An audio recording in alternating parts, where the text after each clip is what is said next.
Nah, untuk pagar laut, contoh yang paling konkret, Pak Sulaiman, Pak Taufik, kan selama ini kan yang dicabut pagar laut, ya, nggak pernah ditangkap siapa yang membuat pagar, itu kan aneh. Itu kan sudah jelas, ketika pagar itu dicabut, berarti itu kejahatan, berarti ada penjahatnya. Kalau itu bukan kejahatan, jangan dicabut, berarti yang mencabut itu penjahat. Masa mau kita bilang TNI AL itu penjahat, mencabut pagar laut itu sebagai sebuah kejahatan? Yang benar adalah bahwa pagar laut itu kejahatan. Berarti ada penjahat yang memasangnya. Sampai hari ini kok nggak ada satu biji pun yang ditangkap. Itu bisa kita pastikan bahwa yang kemudian terkena abrasi itu hoak, dusta, bohong. Harusnya ditangkap itu Rofi, itu bohong.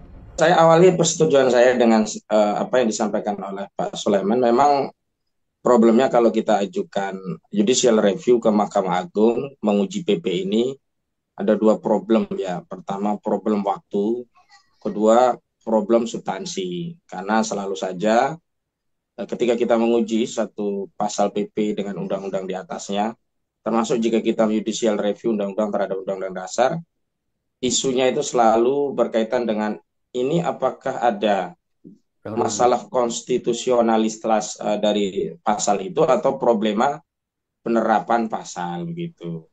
Di sebenarnya kan kalau kita bicara norma, tanah musnah itu realitasnya memang ada. Tetapi ketika dalam kasus yang kita hadapi ini kan diada-adakan ya Yes. tanah musnah itu. Sehingga ini problemnya bukan normanya sebenarnya. Problemnya adalah penerapan norma itu pada aplikasi kasus-kasus yang sebenarnya tidak ada faktanya. Nah, memang di situ yang menjadi tantangan. Tapi memang saya setuju kalau kita uji secara kasuistik akan repot.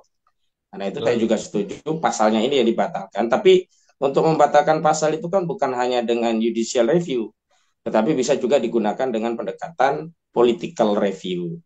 Political review itu tentu otoritas politik yang mengeluarkan atau badan yang lebih tinggi daripada otoritas yang mengeluarkan itu berhak untuk mereview termasuk membatalkan. Karena PP ini dikeluarkan oleh presiden, tentu presiden juga berwenang untuk membatalkannya begitu.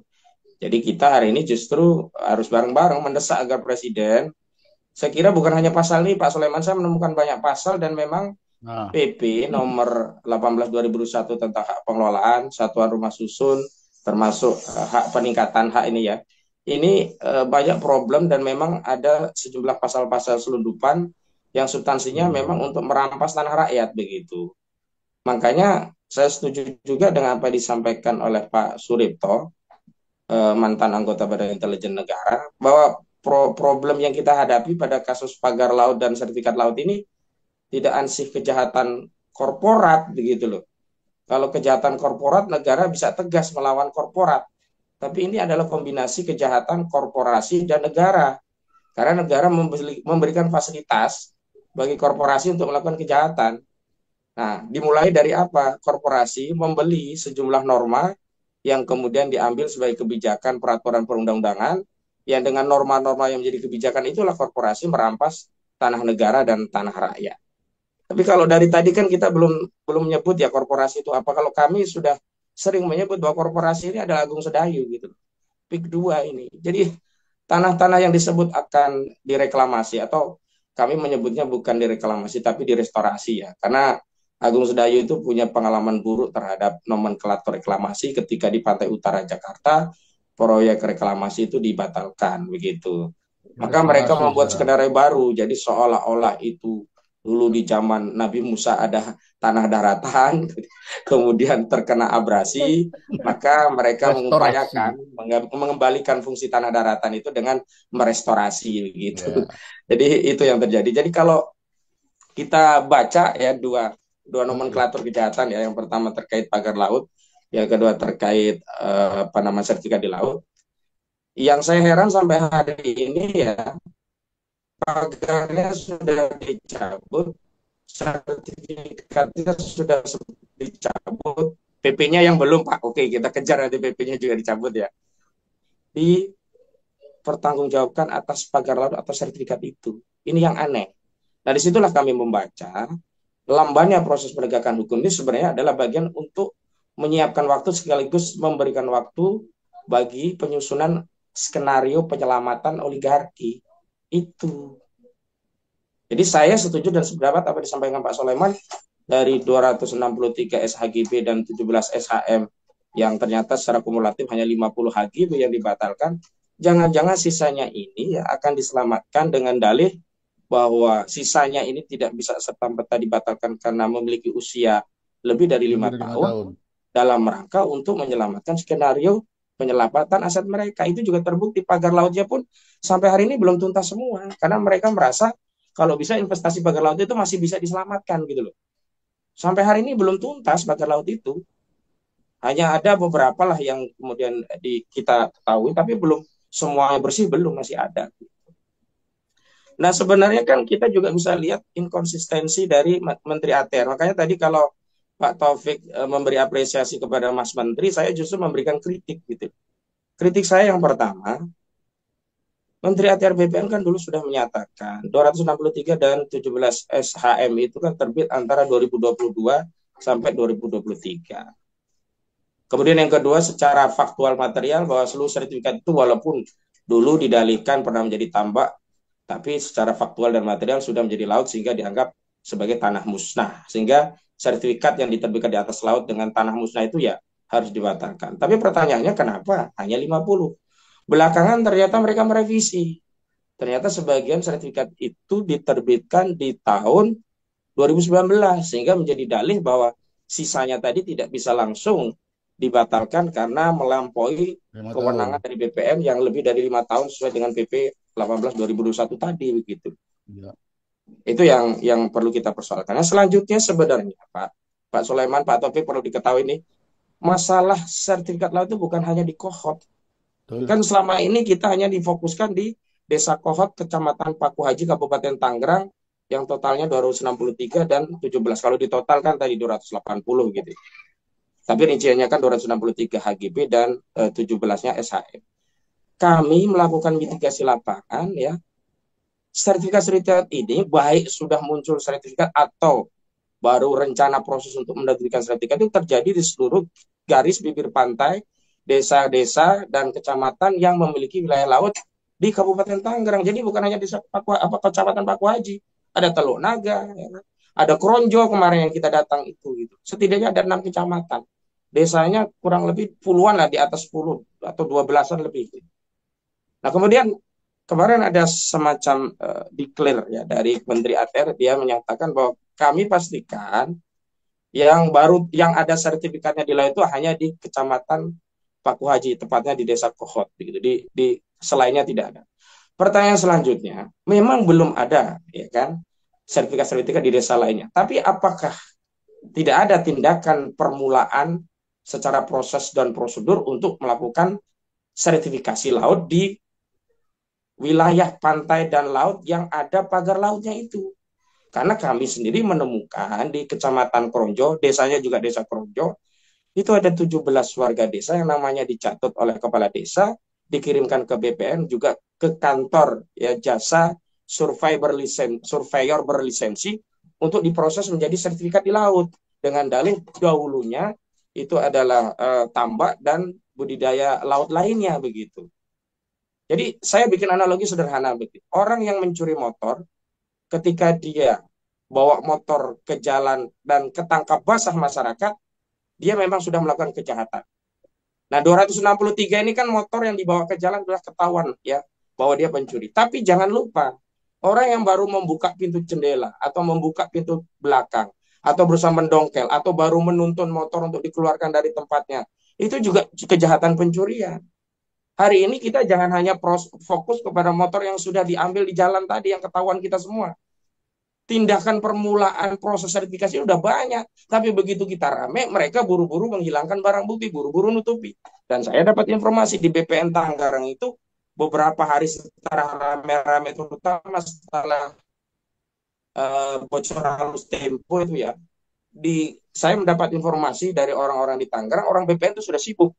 Nah, di antara kesibukan itu adalah memusnahkan seluruh rangkaian proses dan prosedur pendaftaran tanah di laut itu di luar wilayah desa Kohot, Kecamatan Paku Haji. Dan saya menemukan juga misalkan di Ketapang ya, di desa Ketapang itu juga ada.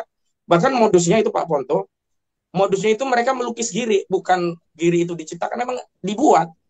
Seolah-olah di situ dulu kakek buyutnya punya tanah di situ, dibikinkan kiri, ada transaksinya, transaksinya juga ada yang apa namanya, ada yang dibikin fiktif, ada juga dibikin orang-orang yang orang-orang tua itu tahu-tahu dapat duit nggak tahu untuk apa tanda tangan gitu, dan dibeli oleh orang tertentu itu tidak langsung ke perusahaan, ada layer lainnya, baru masuk ke layer perusahaan, dan terakhir adalah masuk ke perusahaan-perusahaan yang berafiliasi dengan Agung Sedayu. Kan awal-awal Agung Sedayu selalu mengatakan kami tidak ada urusannya dengan pagar laut, kami tidak ada kepentingan pagar laut, tapi belakangan akhirnya mereka tidak bisa menampik bahwa ada sejumlah perusahaan yang terafiliasi dengan Agung Sedayu yang memiliki SHGB SKIB itu.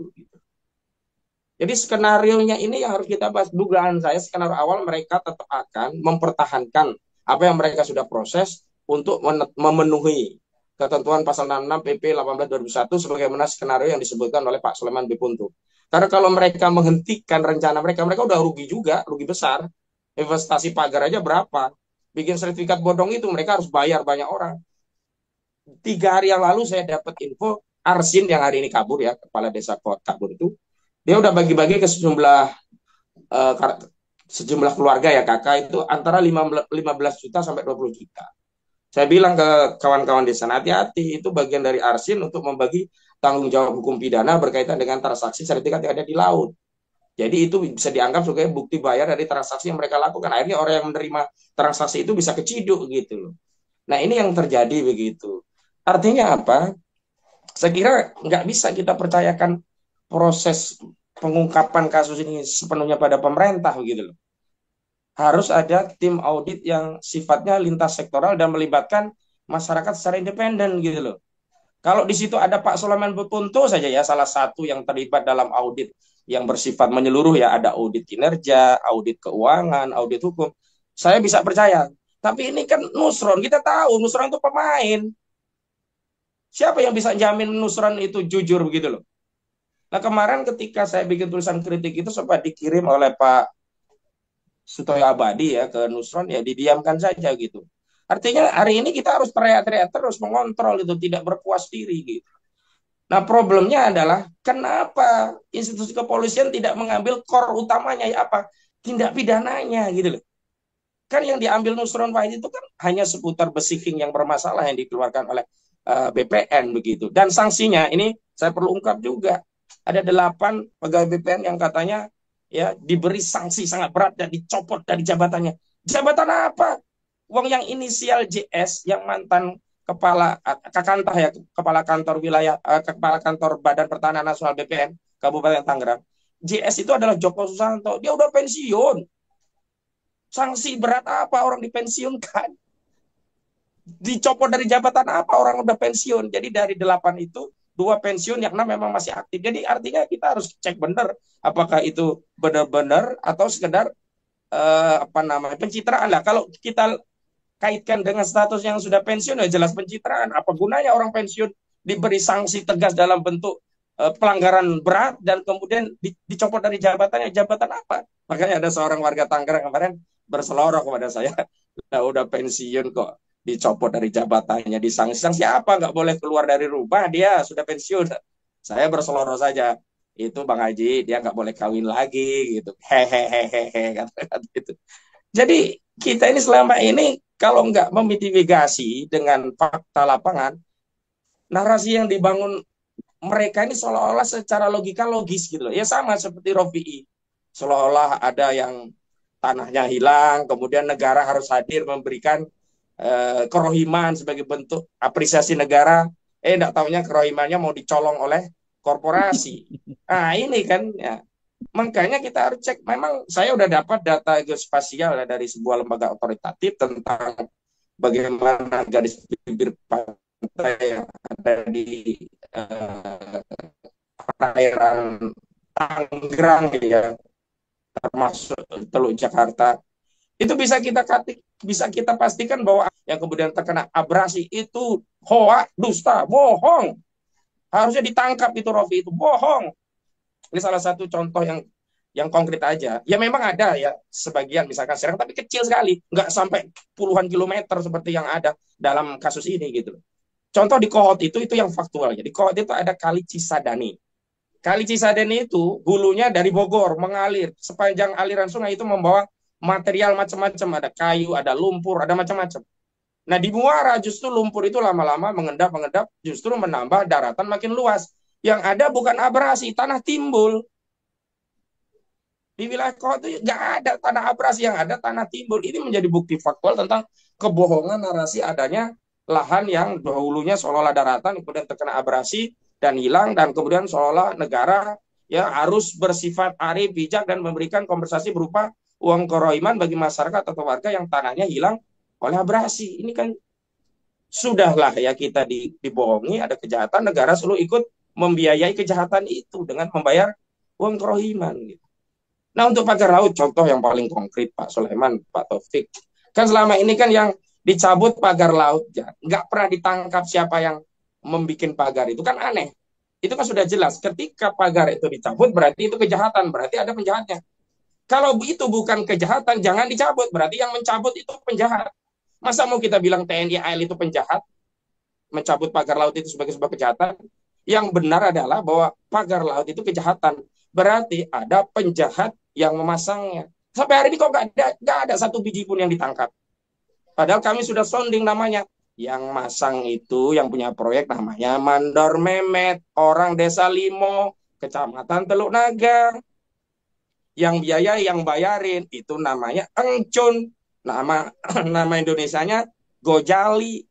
Yang mensupervisi untuk kepentingan Agung Sedayu, untuk kepentingan PIK 2, itu namanya Ali Hanafi Ali Jaya.